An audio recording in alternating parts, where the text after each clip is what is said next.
You send your girlfriend. I reached home safe.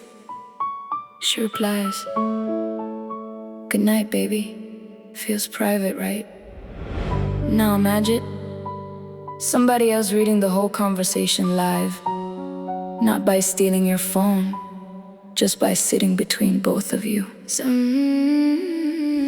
Somebody in the middle, reading every message while the world feels simple. You think it's only you two online. Meanwhile, a ghost listening the whole damn time. Fake cafe Wi-Fi, looking safe outside, but your whole connection got hijacked inside. No screaming virus, no black screen crash, just silent betrayal through the data path. You open Instagram banking app too. Middleman watching everything you do. ARP spoof poison changing the route. Now every packet first passing through duty. DNS fake, take victims wrong. Clone website still looking strong. HEP's downgrade breaking trust. Now passwords leaking because encryption rust. Session cookies stolen, attacker login without even knowing what password been. That's why some hacks feel impossible, bro. Because the attacker never hacked you, they hacked the conversation.